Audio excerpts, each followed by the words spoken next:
Bienvenidas y bienvenidos a su programa, ya lo dijo la Corte, en el cual analizamos los fallos emblemáticos, las sentencias más importantes del máximo tribunal de la República.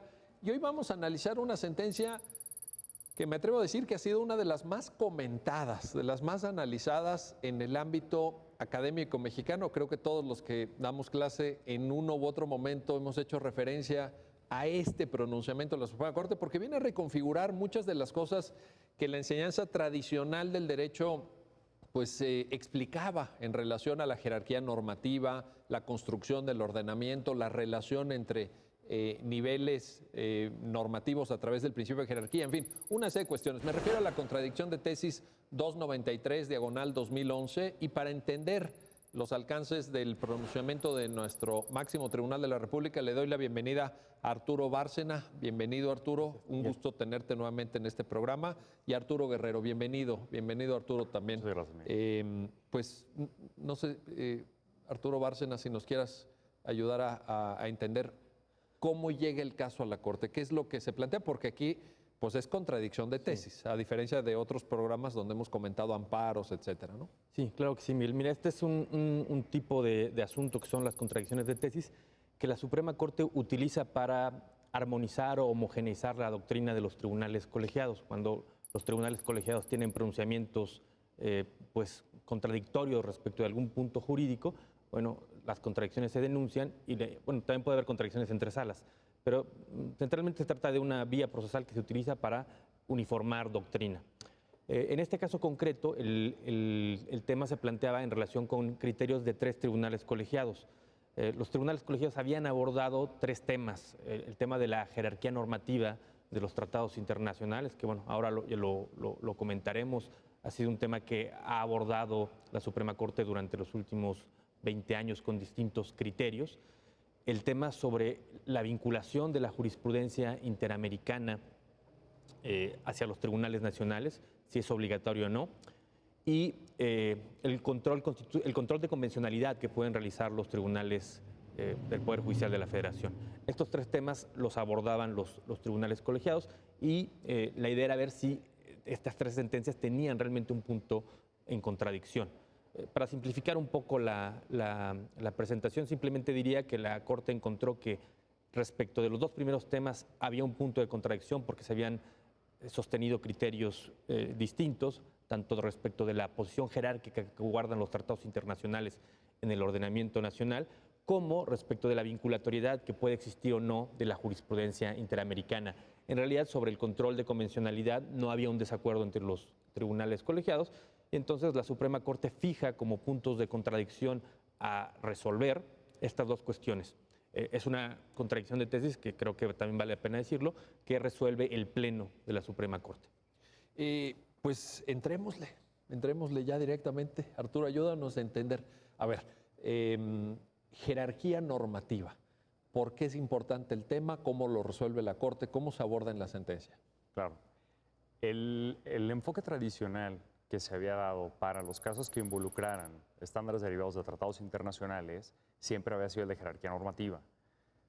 De esta forma encontramos una línea jurisprudencial evolutiva bastante clara, aunque espaciada en el tiempo, en el cual la Corte se había ido pronunciando poco a poco sobre el lugar o el rol que tenía en los tratados internacionales dentro de nuestro esquema de fuentes, dentro de nuestro ordenamiento jurídico.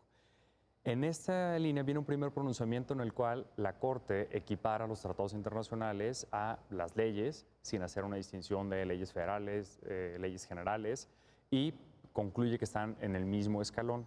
En ese sentido, quedan ambas por debajo del texto constitucional y no hay ningún debate ulterior al respecto. O sea, ¿tendríamos Constitución hasta arriba?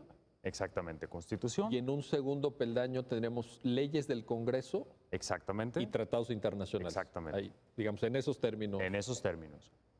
En los 80 había habido ya un par de criterios en los que la Corte sí había hecho una distinción entre leyes federales y leyes generales. No obstante, no le daba mayor desarrollo y acá no se retoma. Entonces queda exactamente como lo acabas de plantear.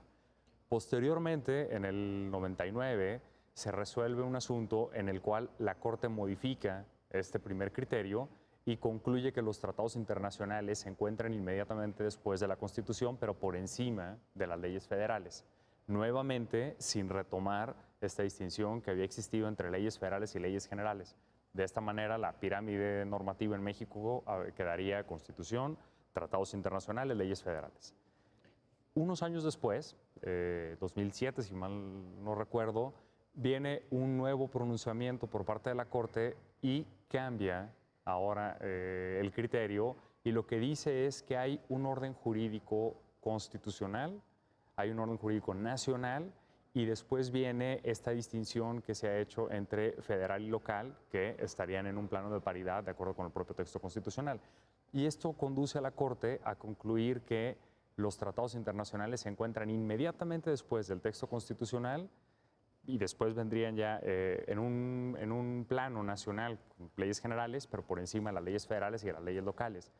Lo interesante... A ver, aquí, déjame, te detengo aquí para ¿Sí? precisar esto. Leyes generales y leyes federales son ambas creadas por el Congreso de la Unión. ¿Cuál es la diferencia? La diferencia es que en el caso de las leyes generales, sin hacer en este momento una distinción entre algunas que desarrollaran el contenido constitucional, si eran de distribución de competencias, etcétera, aquí lo que dice la Corte es: las leyes generales son aquellas que, de acuerdo con un mandato constitucional, pueden repartir todavía competencias entre la Federación y los estados. En ese sentido, no pueden estar en el mismo plano de igualdad que las otras leyes. Y por eso que las leyes federales. Que las leyes federales, pese a que ambas son productos del Congreso de la Unión. Correcto. Es correcto. Entonces, ¿qué esquema tendríamos a partir de ese Tendríamos criterio? un esquema en el cual se encuentra la Constitución, por encima de todo, y luego vendría un plano nacional en el cual se encuentran tratados internacionales, leyes generales, y después viene la distribución competencial entre federación y estados. Lo interesante en este criterio y en el anterior que habíamos comentado es que hay algunas salvedades respecto a lo que podría ocurrir tratándose de tratados internacionales en materia de derechos humanos.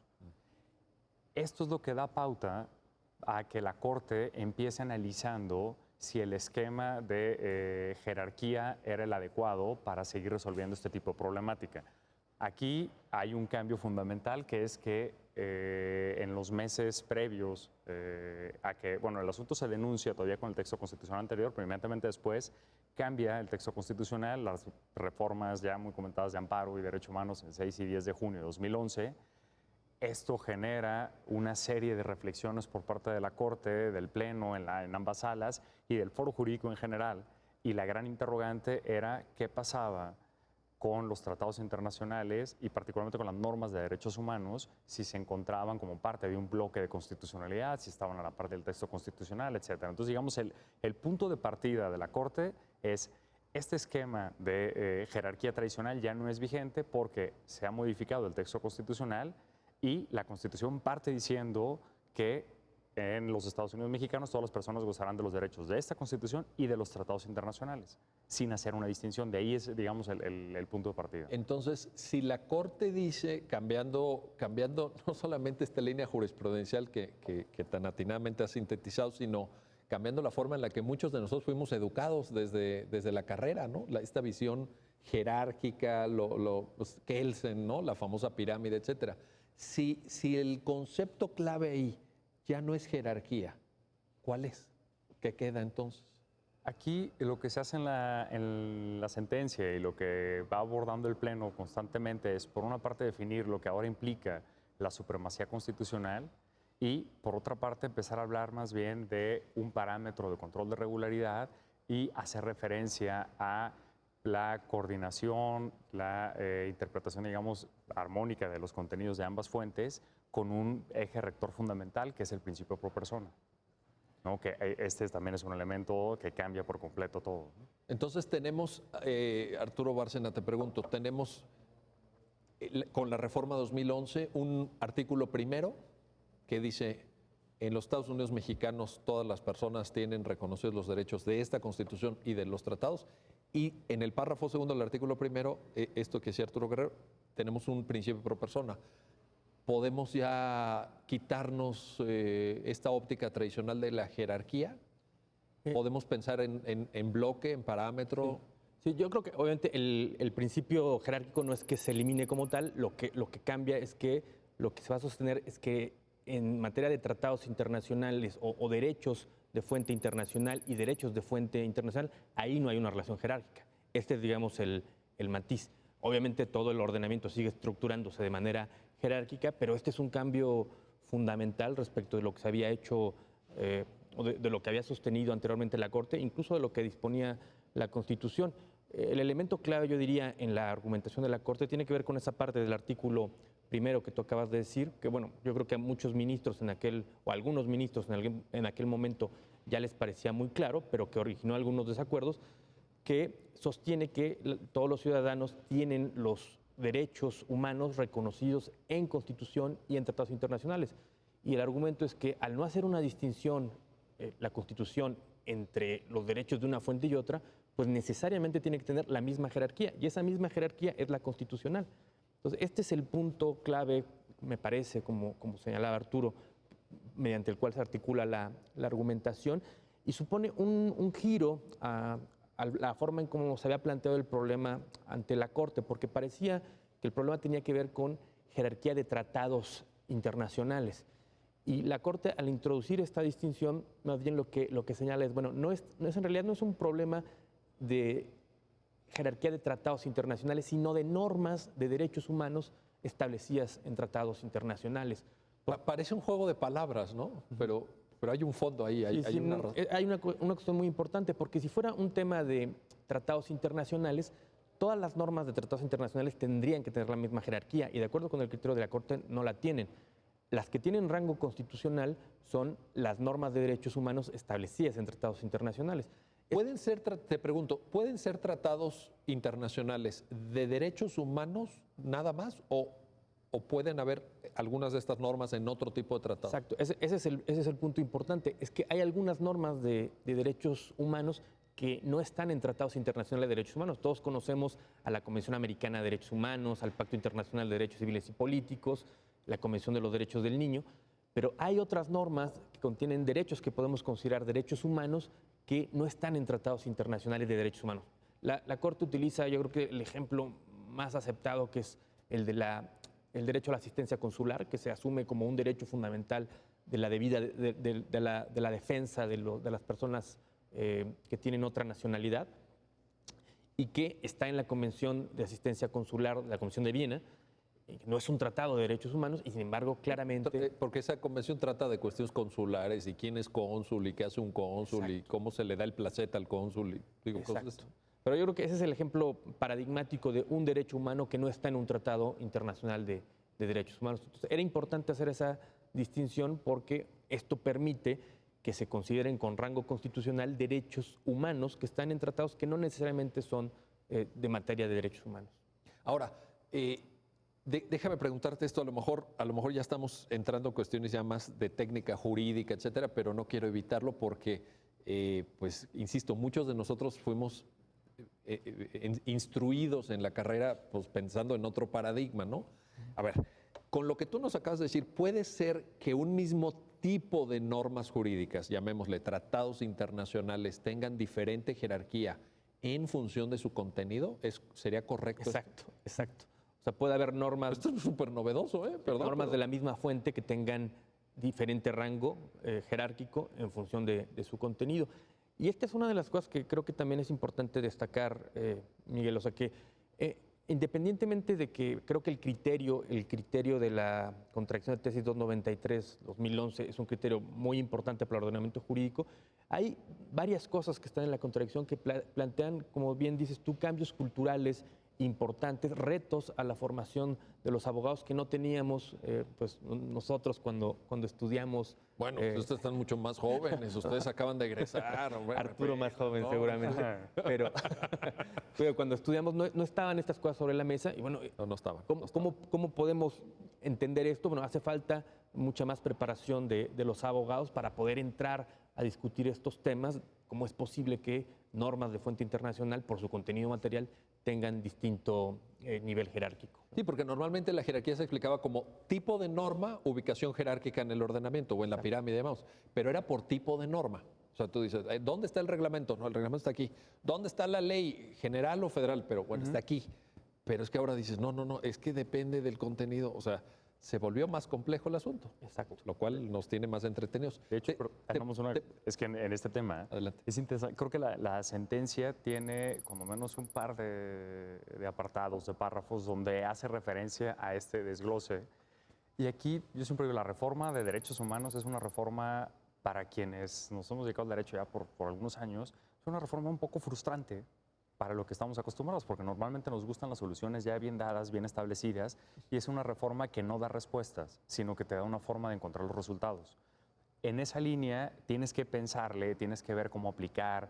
Es una reforma que te obliga a pensar y que te permite a su vez cuestionar, ¿no? Entonces permite una suerte de revolución institucional, porque viene desde adentro.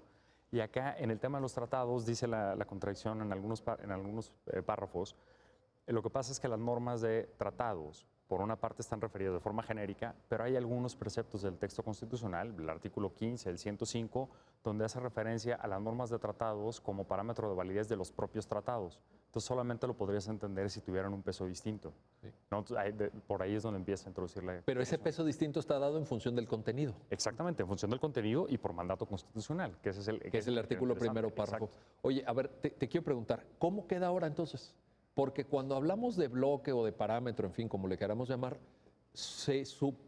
estamos dando un paso hacia otro cambio cultural importante, que es la cúspide de la pirámide no está integrada por una sola norma, que era lo que tradicionalmente nos habían enseñado a todos. Es decir, que hay hasta arriba de la pirámide, que él señala la pirámide, una norma que es la Constitución, la norma suprema, etcétera.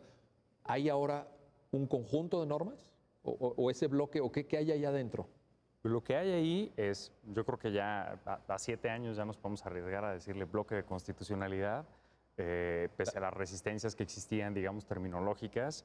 Y aquí como un pequeño paréntesis, porque creo que todos los lugares donde se ha hecho referencia al bloque de constitucionalidad hacen referencia a algo parecido, que es esta materia que podemos llamar propiamente constitucional. Ampliación del catálogo de derechos, caso francés, caso de las constituciones latinoamericanas, o una cuestión de distribución de competencias que es más cercano al caso español. Entonces, bueno, tenemos un bloque de constitucionalidad en el que encontramos a las normas de fuente constitucional, en sentido estricto, ¿no? La Constitución Política de los Estados Unidos Mexicanos, y encontramos a las normas de derecho internacional, de fuente internacional, que hacen referencia a derechos humanos, que reconocen, tutelan, etcétera. Y otro tema muy relevante, que es a lo que supongo que llegaremos después en esta charla, a la interpretación que de ambas fuentes hacen los organismos que están autorizados para interpretarlas. En el caso de la Constitución mexicana, tradicionalmente al Poder Judicial de la Federación, cuando emite criterios jurisprudenciales que se vuelven vinculantes para el resto de los actores, y en el caso de la Corte de la Convención Americana sobre Derechos Humanos, por ejemplo, a la Corte Interamericana y sus criterios, que hacen una suerte de extensión, ¿no? Y aquí creo que viene una aportación también muy interesante por parte de esta contradicción de tesis, en la cual ya no se queda en esta ficción respecto a si la jurisprudencia crea o no crea derecho, y de una vez dice, a ver, nosotros tenemos una disposición normativa, pero al momento en el que la interpretas, la dotas, le asignas un contenido, y esto es una suerte de extensión de lo que tenías originalmente, ¿no? Se van creando normas de fuente jurisprudencial. Entonces tenemos un bloque de constitucionalidad ampliado, además, por interpretaciones jurisprudenciales. Oye, si están viendo este programa, seguramente en algún momento lo verán algunos abogados, digamos, de corte tradicional, les han de estar saliendo chispas en este momento por esto que dices. Altamente porque déjame entender esto. Entonces, en la cúspide, no hay una sola norma, sino un conjunto de normas, unas de fuente internacional, otras de fuente constitucional, que digamos ahí no hay mayor misterio, y además las interpretaciones de estas normas. ¿Es esto así? Es correcto. Y ese es el contenido del bloque. Ese es el contenido del bloque. Que en el fondo, si lo pudiéramos resumir, ¿qué es lo que está en el bloque? La persona, ¿no? La protección de las personas. Sí, hay una dimensión. A esto Ricardo Guastini le llama la jerarquía axiológica, ¿se acuerdan? Sí. Es la protección de los valores representados por los derechos humanos, que también conforman, creo, la base de legitimidad del Estado constitucional de derecho. Ahora, ¿y este bloque, Arturo, cómo se proyecta? ¿Es bloque de control de regularidad, de control de, en este paradigma integrado ya, constitucionalidad, convencionalidad? ¿Cómo se proyecta hacia abajo? Porque esa es la trascendencia práctica. Claro.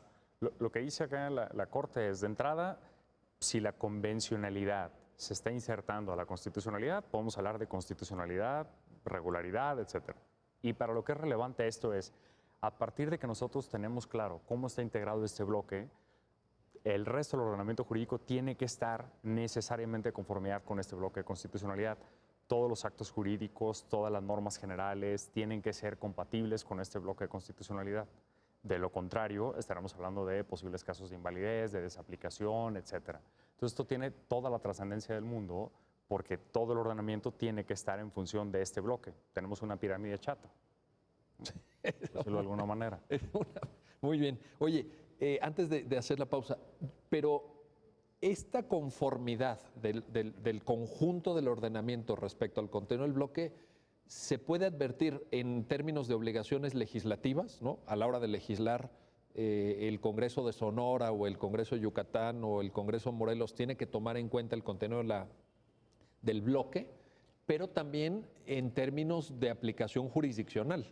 Es decir, cuando una persona piensa en reclamar una violación de derechos, no nada más tiene que voltar a ver la Constitución, sino que puede voltar a ver otras cosas. Tratados internacionales, jurisprudencia interamericana, jurisprudencia del Poder Judicial de la Federación. ¿Es esto así? Sí, claro, esto es justo lo importante del criterio. Tú sabes que los tratados internacionales siempre han formado parte del ordenamiento jurídico mexicano. La Convención Americana no es que haya entrado en vigor a partir de la 293. Pero al decir que los derechos humanos de fuente internacional tienen jerarquía normativa, se le está dotando a los derechos de fuente internacional de una resistencia normativa que no tenían, ¿no? De una fuerza que no tenían, porque esa fuerza, como bien señalas, se les puede anteponer incluso al legislador. Es la máxima jerarquía que puede tener una norma, vincular al legislador a que el contenido sea respetado. Y desde luego las autoridades jurisdiccionales también están obligadas a respetar el contenido de los derechos humanos establecidos en fuente internacional. Y un aspecto que creo que en la argumentación de la Corte es parte de la interpretación sistemática con la que justifica su decisión, es que el constituyente permanente también modificó algunas reglas del control constitucional, que son reglas de amparo y reglas de acciones de inconstitucionalidad, donde dijo que se podían plantear tanto amparos como acciones haciendo valer derechos de fuente internacional, cosa, digamos, que antes no se podía hacer con la máxima jerarquía normativa. Siempre se pudo haber establecido o promovido algún amparo para hacer valer un derecho de tratado internacional, pero no tenían la misma fuerza que tienen a partir de este pronunciamiento. Bueno, vamos a hacer una pausa, no se vayan, regresamos enseguida para seguir platicando de esta famosa, diría yo, muy citada contradicción de tesis 293-2011. Regresamos enseguida.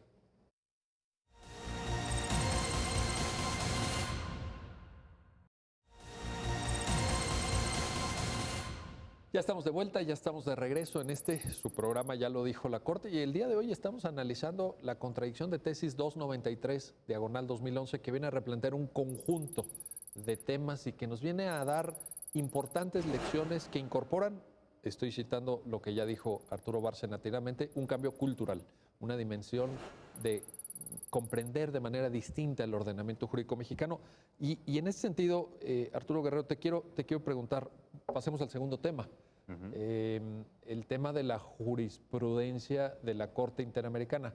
Veníamos de un precedente, aquel expediente varios, ¿no? 912-2010, donde habían hecho una diferencia, el Pleno había dicho, hay jurisprudencia orientadora de la Corte Interamericana de Derechos Humanos y hay jurisprudencia vinculante.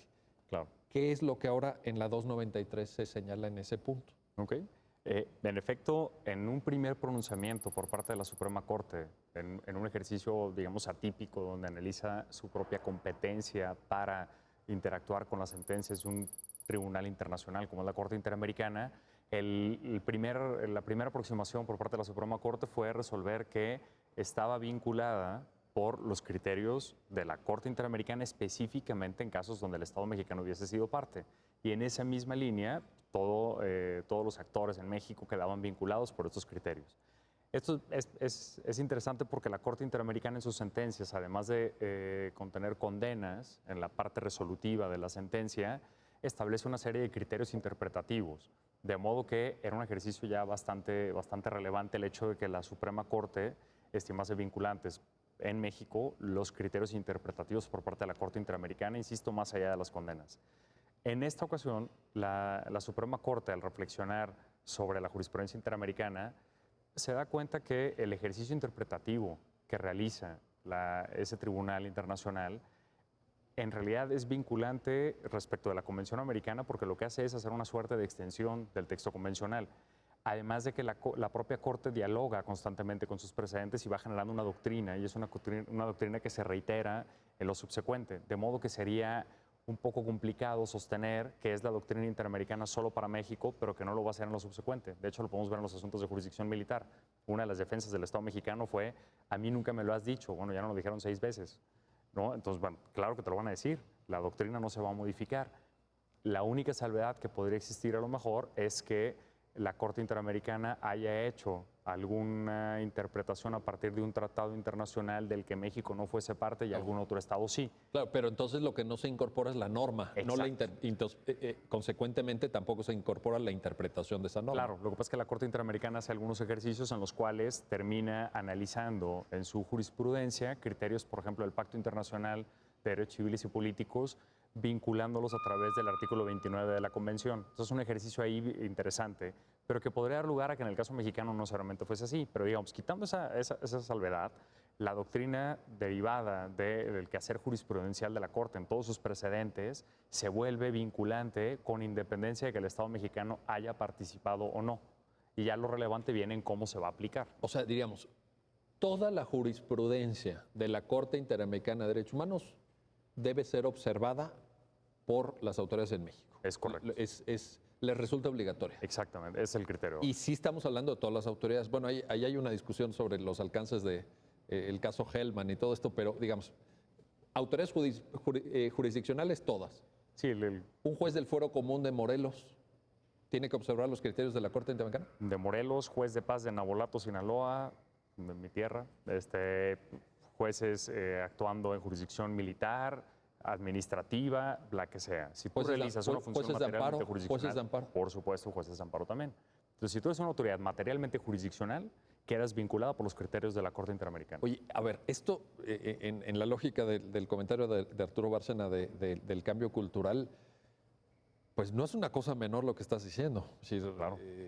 Démonos cuenta, porque si el parámetro de regularidad o de control o de como le queramos llamar, o el contenido del bloque va no solamente en relación a las normas, sino en relación a la interpretación, pues es algo que los abogados mexicanos tenemos que ir descubriendo, y en las escuelas y facultades de Derecho se tiene que ir enseñando, etcétera. Y yo creo que esto en la educación tradicional no formaba parte de currículums educativos, es decir, no sé, ustedes que están más jóvenes, no sé si leyeron sentencias de la Corte Interamericana en la carrera. Yo les puedo decir que yo no. A mí me tocó en alguna clase alzar la mano tímidamente para invocar una sentencia de la Corte Interamericana, y la respuesta de un profesor de constitucional fue, pues pagamos la multa, ¿y cuál es el problema? Ah, cara, ¿así de plano? Así, a comentario expreso, respuesta expresa. Entonces, claro que cambia.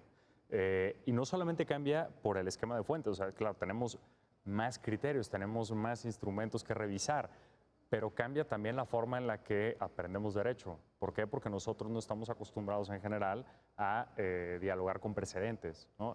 No tenemos una formación basada en precedentes, que es un cambio cultural todavía más grande, ¿no? Estamos esperando de aprender de textos normativos y aprender de un criterio jurisprudencial que está en una tesis que aparece publicada y listo. Pero dialogar con criterios que van evolucionando y que uno per se es vinculante cambia todo. Algún alumno en una clase me preguntaba eso, ¿no?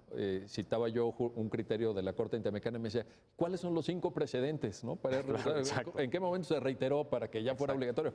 Y entonces ahí, que la sentencia lo hace, ¿eh? La sentencia dice, no, este es un sistema de precedentes. No se requiere la reiteración o una contradicción de tesis para criterio obligatorio, sino que es un pronunciamiento. Exacto. Oye, Arturo, también en la sentencia se menciona, a raíz de esto, la posibilidad de establecer o de tomar en cuenta a la hora de aplicar jurisprudencia interamericana lo que la sentencia llama diálogo jurisprudencial. Es decir, no es que necesariamente el parámetro sea lo que ha dicho la Corte Interamericana, puede serlo o no, sin menoscabo del carácter vinculante, pero el diálogo jurisprudencial añade, ¿no?, alguna otra posibilidad. ¿Por qué no nos ayudas a entender esta parte? Sí. Yo creo que esta idea del diálogo jurisprudencial es, diría, como el estándar metodológico cuando se trata de ver la relación entre tribunales internacionales y las altas cortes nacionales. En general, yo creo que la doctrina que se ocupa de estos temas pues coincide en que no debería verse la relación entre los tribunales internacionales y las altas cortes como una relación jerárquica, pero sí como una relación que a través del diálogo, digamos, pueden ir precisando los alcances de los derechos humanos para establecer al menos contenidos mínimos.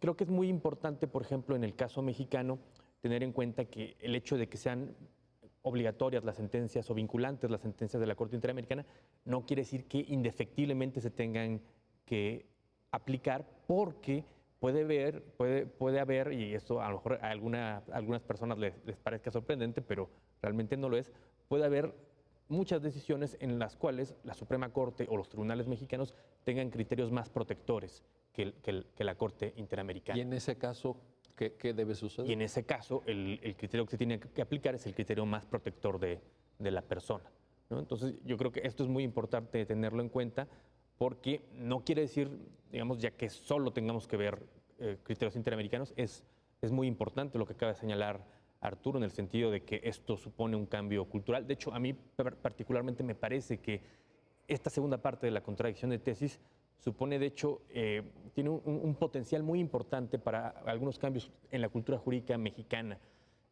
Pienso en todo esto que tiene que ver con la cultura del precedente. Nosotros estamos acostumbrados a que existan tesis jurisprudenciales, ¿no? Y de hecho yo creo que la distinción que hacía la Corte en el expediente Varios de criterios orientadores, donde México no ha sido condenado, y criterios vinculantes, donde México ha sido condenado, de alguna manera me parece pretendía reflejar esta estructura que teníamos aquí entre tesis aisladas, que no son vinculantes o no son obligatorias, y tesis jurisprudenciales que sí vinculan a los jueces.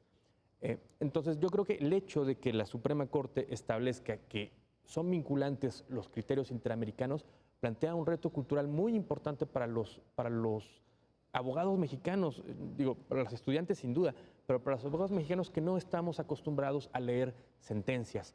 Y es muy importante porque es muy difícil entender a cabalidad los criterios si no leemos las sentencias. Yo creo que esto que hizo la Corte en esta segunda parte de la contradicción puede generar, y de hecho ya está generando, me parece, un cambio cultural muy importante. Un programa como este, en el que se aborden sentencias de la Suprema Corte, sería impensable hace algunos años. Tenemos que conocer... Y nos hubiera servido, ¿eh? Yo digo, yo puedo hablar, pero yo creo que muchas personas dirían, oye, yo cuando era estudiante, ¿cómo no existía este programa? Claro. ¿Verdad? Pero también han cambiado cosas que permite que haya un programa como este. La Corte, hasta hace no muchos años, pero cuando yo estudiaba, tenía sentencias de 800 páginas. Sí, no era imposible. ¿No? O sea, no se puede, ¿no? Y se han hecho esos cambios que creo que contribuyen a que haya una cultura del precedente que seguramente también ayudará a que las habilidades argumentativas de los abogados mejoren. De entrada, ya ahora sí tienen que leer todas las sentencias de la Corte Interamericana si quieren enterarse de cuáles son los estándares internacionales, que ahora también tienen rango constitucional, y eso pues hace una diferencia muy grande, ¿no? Ahora, en esta lógica, Arturo Guerrero, en esta lógica de lo que dice Arturo Bárcena de vamos a ver cuál es el criterio más protector, que obviamente ahí es donde entra pro persona, estamos situándonos dentro de los estándares que fija la propia Convención Americana y lo que ha dicho la Corte. Es decir, en este juego de normas de fuente internacional de tutela de derechos y normas de fuente nacional, también la Corte Interamericana, que es tribunal internacional, ha dicho, pues vean dónde está la más protectora, ¿no?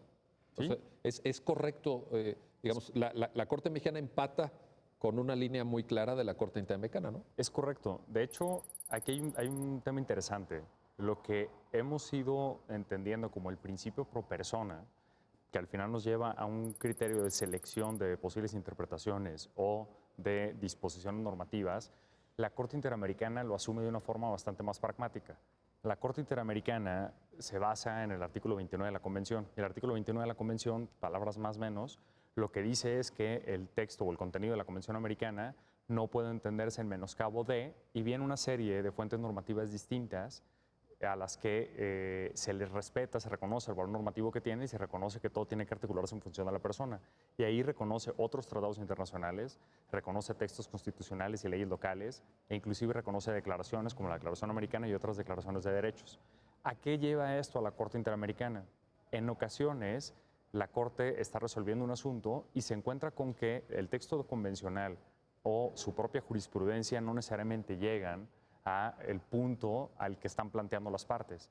Y entonces lo que está disponible es el texto de algún documento del Sistema Universal, por ejemplo, que sí está suscrito por el Estado mexicano y entonces la Corte tiene esta disyuntiva.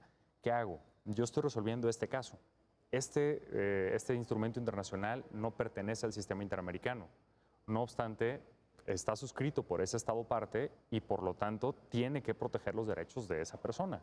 Reconoce reconoce un conjunto de derechos. Entonces la Corte lo que hace es administrar, digamos, o más bien armonizar, perdón, los contenidos para generar un estándar único. Y aquí creo que viene un punto muy relevante.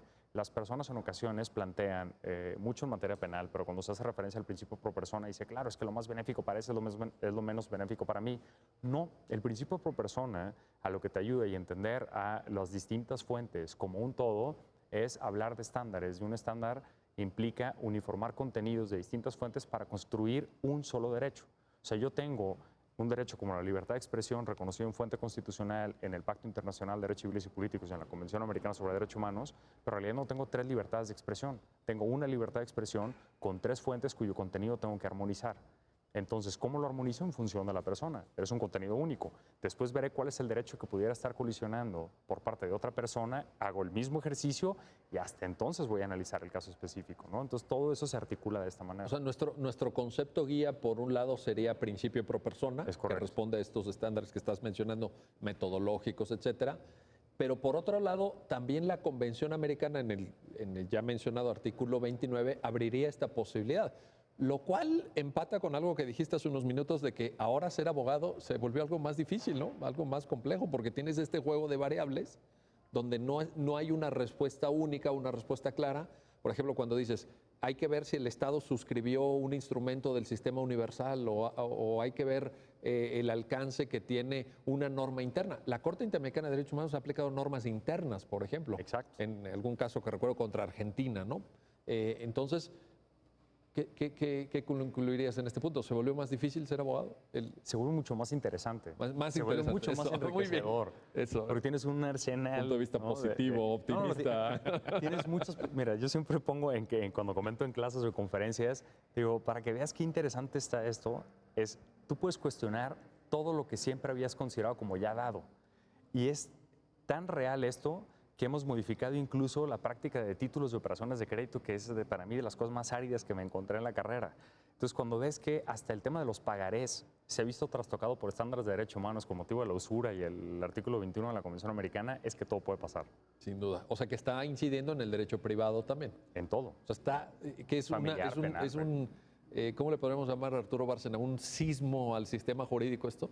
Sí, digo, hablando, como decías, de cambios culturales, es un cambio en la cultura jurídica mexicana importantísimo y comparto la idea de Arturo de verlo como que se ha hecho más interesante la profesión y creo que es muy importante que la gente que nos escucha, sobre todo los estudiantes de Derecho, tengan en cuenta que ahora sí la formación que ellos adquieran hace una diferencia en su desempeño profesional. Yo creo que durante mucho tiempo, por las características del sistema jurídico, había unos estándares de formación que básicamente eran necesarios para que la gente pudiera operar el sistema y no había realmente, yo creo que este incentivo para que formándose, digamos, esa variable esté en conexión con el éxito profesional de las personas. El ordenamiento está abierto a muchísimas discusiones, a muchísimas posibilidades de argumentar. Necesitamos abogados mejor formados que conozcan todo esto que comentaba Arturo del sistema interamericano, del sistema universal, y que puedan además conectarlo con las cosas internas que establece la Constitución. Pero estaríamos ante la necesidad de que surja, porque yo no sé si existe o qué tan extendido está, un nuevo paradigma en la educación jurídica de México, porque muchos de nosotros fuimos educados en un paradigma memorístico, en donde la enseñanza era, jóvenes, aquí está el concepto de cualquier institución jurídica, pónganle el nombre que quieran, se lo aprenden para el examen, aquí está el fundamento jurídico, me citan la norma, el artículo de memoria de preferencia, ¿verdad? Y así nos formamos muchos de nosotros, pero ahora lo que tú estás diciendo es, oigan, pues es que hay que entrarle a temas argumentativos, a temas que te ofrecen planteamientos no necesariamente estandarizados o cuadrados, porque cuando tú metes la variable pro persona, por ejemplo, y te vas buscando o interpretaciones o normas que son las más protectoras, pues tienes un esquema abierto, no, Sí. no es un esquema cerrado, ¿no? Sí, sí, sí. Y eso es la importancia de la formación de los abogados, porque pues, los mejores argumentos son los que los tribunales van a considerar pues, fundados y seguramente terminarán decidiendo los casos. Muy bien, vamos a hacer una pausa, no se vayan, todavía nos queda mucho por comentar de esta importantísima contradicción de tesis, la 293 del 2011, resuelta por el Pleno del Máximo Tribunal de la República. Regresamos enseguida.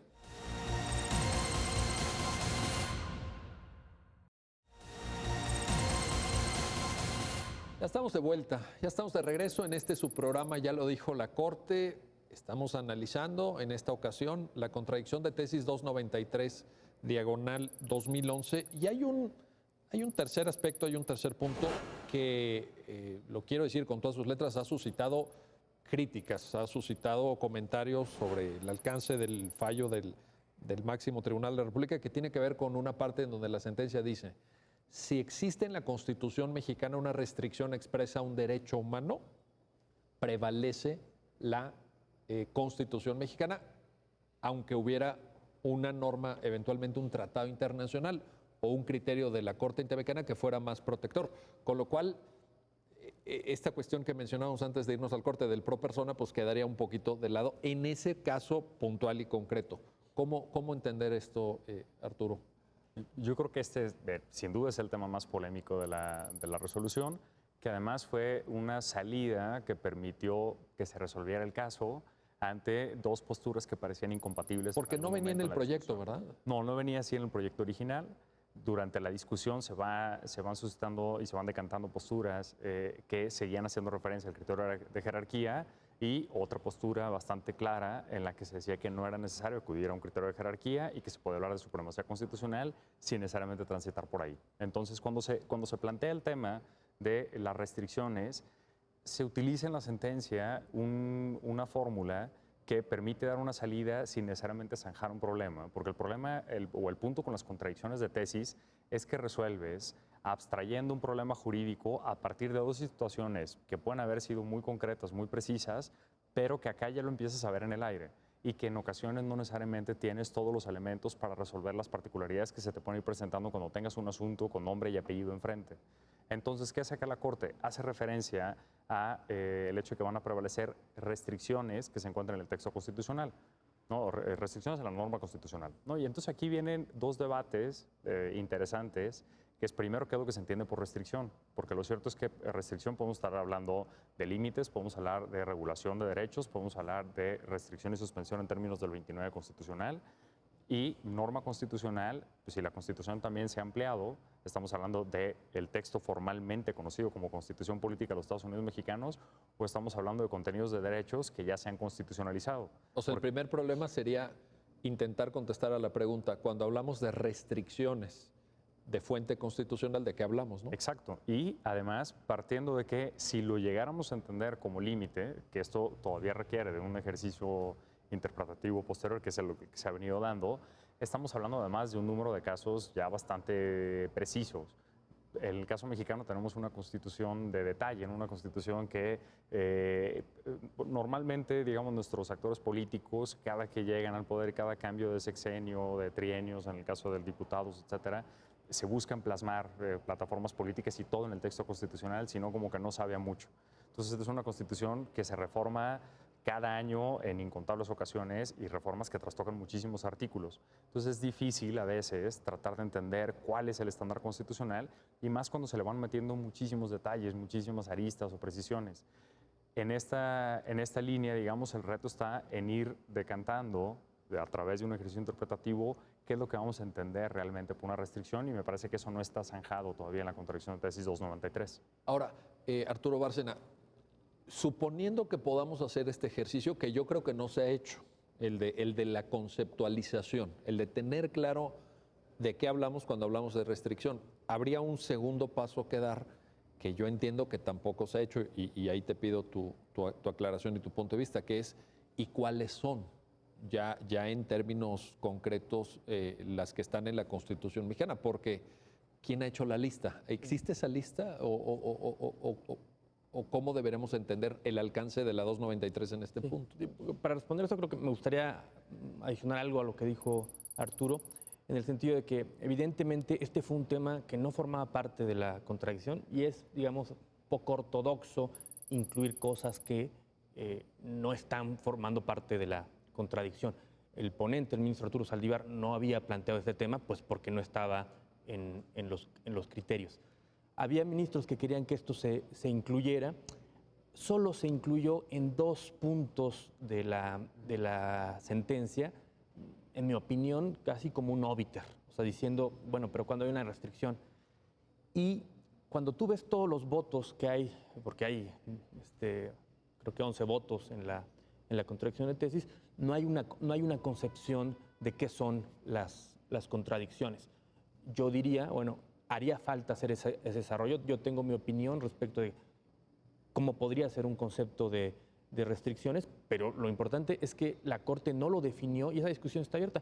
Eso a la larga me parece que ha sido algo positivo porque hay una narrativa que creo que se hizo cuando se aprobó la contradicción de tesis 293, que sostenía, primero, que era contradictorio sostener lo de que cuando hubiera restricciones había que estar a lo que estableciera el texto constitucional, y segundo, que esto iba a impedir que hubiera realmente una recepción adecuada del derecho internacional de los derechos humanos. Yo creo que estas dos cosas que se han posicionado de alguna manera en la cultura jurídica, eso es cierto. Me parece que la primera es incorrecta porque creo que hay otras formas de leer las restricciones en función de un determinado concepto de restricciones que no necesariamente suponga una contradicción con lo que se dijo previamente, que es que las normas de derechos humanos de carácter internacional tienen jerarquía constitucional.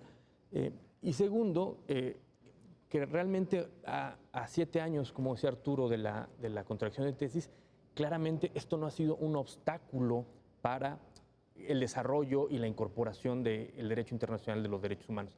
Incluso te diría, hay algunos asuntos recientes, creo que coincidíamos ahora que tanto en la primera como en la segunda sala, donde la Suprema Corte, ante disposición constitucional, digamos, contradictoria con el estándar interamericano, elige adoptar el estándar interamericano. Hay un par de casos, los podemos comentar ahora, donde la Suprema Corte hizo este ejercicio, de tal manera que la idea de que disposiciones constitucionales iban a impedir que hubiera una recepción adecuada del derecho internacional de los derechos humanos, creo que en la práctica no ha ocurrido, y creo que fue positivo que no hubiera un concepto de restricciones, porque eso se ha quedado en la definición y no ha impedido que los tribunales, especialmente la Corte, utilicen las fuentes internacionales y la jurisprudencia interamericana para resolver casos de la manera más protectora hacia las personas.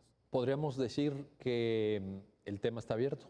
No lo cierra la 293. Lo plantea, pero no lo cierra. En efecto, lo plantea, digamos, como una necesidad para en ese momento llegar a un criterio de corte, que además daba mucha claridad para órganos jurisdiccionales, para el foro jurídico, para estudiantes de derecho, etcétera. Y a partir de ahí se ha ido construyendo. Y, por ejemplo, este caso que mencionaba mi tocayo me pareció muy interesante porque refleja que en ambas salas, entonces primera sala y segunda sala, en ambas se resuelve por unanimidad un caso sobre el mismo tema, con la misma disposición en cuestión, que hace referencia a el valor que se tiene que considerar para una indemnización en los casos de expropiación.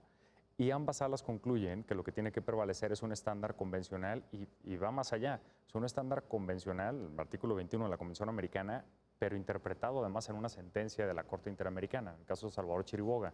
Entonces, acoge un estándar de la Convención desarrollado jurisprudencialmente, que es justamente la intención de esta segunda parte que decía Arturo, que era paradigmática de la contradicción 293. Esa es precisamente la intención, ¿no? Entonces se acoge ese contenido por encima del texto constitucional. ¿Estaríamos en presencia de un abandono implícito del precedente? Yo creo que sí, porque al final del día un tribunal constitucional resuelve sin lugar a dudas sobre cuestiones precisamente de índole constitucional, pero además tenemos una corte que protege derechos, que tutela derechos humanos. Y en el fondo de los temas y de dramas humanos lo que está es la protección de las personas. Y la protección de las personas en función de aquello que les beneficia de mayor medida. Entonces termina buscándose una salida, una solución para resolver el caso de la mejor manera.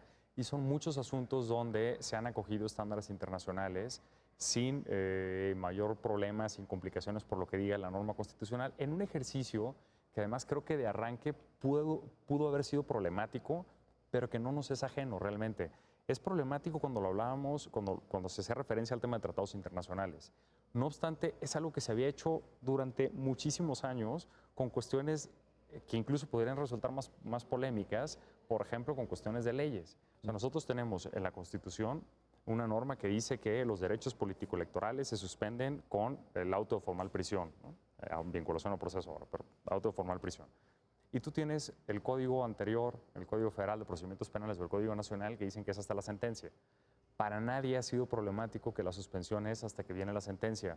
Entonces, pero se trata de una norma que extiende un derecho. Pero ese es el punto interesante. Claro. Tú tienes una norma de menor jerarquía que puede extender el texto constitucional, pero por otro lado tienes una norma del bloque de constitucionalidad que podría entenderse como una extensión y resulta complicado. O sea, es interesante el tema de cómo entender extensión. Déjame añadir un tema a la mesa para problematizar esto, porque efectivamente estamos llegando a la conclusión que esto se volvió más interesante, como ustedes bien yo diría más desafiante. Pero y lo tomo de una reflexión del voto concurrente aclaratorio del ministro Saldívar en este asunto, que es que ahí tienes también y lo tienes en el bloque, el pro persona mismo. Es decir, cuando la sentencia dice, en caso de que exista una restricción expresa, se deberá estar a lo que señala la Constitución, en el voto del ministro Saldívar dice, bueno, pues lo que señala la Constitución, ¿qué es? Puede ser la restricción, pero también tienes pro persona. O sea, puedes ir generando estándares argumentativos más sofisticados, como creo que es lo que estás... Sumándole a las frases polémicas, ¿no? O sea, tú tienes una concepción que a lo mejor hace problemático desaplicar una norma constitucional, pero para argumentar eso, desaplicas otra norma que sí está en la Constitución, que es el pro persona. El pro persona, claro. Entonces se vuelve todo un ejercicio bastante complejo y la mayoría de las veces salva vía interpretativa. Ahora, déjame plantearte esto. ¿Es desaplicación como tal o es selección de norma aplicable? Parece un juego de palabras, pero no lo es. Cuando tú, porque en México, como hemos tenido fórmula Otero, que implica desaplicar para el caso concreto, pero no invalidación con efectos generales, como en otras jurisdicciones constitucionales, ese efecto de desaplicación viene de un control de validez normativa. Es decir, dado que la norma no es válida normativamente, yo la inaplico en el caso concreto sin efectos generales. Pero cuando tú tienes pro persona, y ya lo dijiste hace unos minutos, el pro persona te puede dar para elegir la norma aplicable. ¿Podría argumentarse así? En realidad es eso, es una selección normativa y además se van haciendo estas interpretaciones armónicas y en conjunto. La Corte Interamericana se ha topado, o sea, la propia Corte se ha topado con que el texto de la Convención es bastante anacrónico para los problemas actuales. Por ejemplo, en el caso de Artavia Murillo, con el tema de si había una protección de la vida desde la concepción o no, etcétera. La propia Corte dice, oye, a ver, este texto lo tengo que entender de forma evolutiva y le voy dando distintos alcances. Creo que en el caso de la Suprema Corte Mexicana se va percatando de que el texto constitucional en realidad puede ser leído en clave distinta o de otra manera cuando empieza a entrar en interacción con otras normas que forman parte de este bloque de constitucionalidad. Hay que recordar que la Convención Americana sobre Derechos Humanos es del 1969. Es correcto. Y no ha tenido, por su propio carácter de tratado internacional, pues modificaciones, ¿no? Cosa que a lo mejor a nivel interno una constitución puede de pronto permitir o, en fin, ciertos ajustes, pero la Convención, pues, digamos, quedó petrificada en el tiempo, en esos años 60 o finales de los 60 que... Sí, y en esta línea, digamos, de cuestiones que han cambiado, seguimos, pese a que la Contradicción 293 hace un avance bastante relevante en torno a las normas de fuente internacional de derechos humanos, seguimos todavía un poco con esta complicación de entender que los tratados internacionales y los tratados internacionales sobre derechos humanos son algo distinto. Seguimos, por ejemplo, un poco complicados con un artículo 133 constitucional que viene de 1934, replicado del 17, retomado de la Constitución de 57 y copiado de la Constitución de Estados Unidos Y de que ahora con el 1787. nuevo artículo primero. Claro, pero que además estamos hablando de que en 1787, 1857, 1917 y 1934 no existían tratados internacionales en materia de derechos humanos. Era algo que ni siquiera existía. Entonces estamos utilizando un Bueno, texto la ONU normativo. mismo no existía, la OEA Claro, no existía. estamos hablando de algo posguerra, ¿no? O sea, algo que viene después de la Segunda Guerra Mundial. Entonces estamos utilizando disposiciones completamente fuera de contexto, anacrónicas, para darle contenido a algo que es completamente novedoso. Sin duda. Arturo Bárcena, para concluir, las personas que nos están viendo, abogados, estudiantes, ¿por qué leer la 293?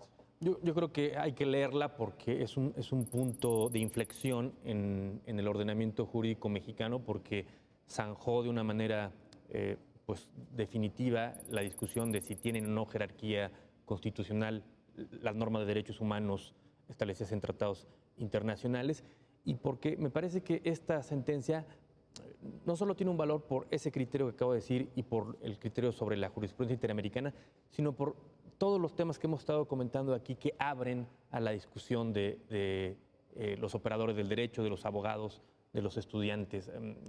Casi diría yo que el valor de la 293 está más en todos los temas que se abren a la discusión que en las dos cosas importantísimas que decidió. Sin duda alguna. Arturo Bárcena, Arturo Guerrero, muchísimas gracias por ayudarnos a entender esta sentencia y gracias a usted que hace posible este programa. Ya lo dijo la Corte. Nos vemos pronto para un nuevo análisis de los fallos emblemáticos, las sentencias más importantes del máximo tribunal de la República.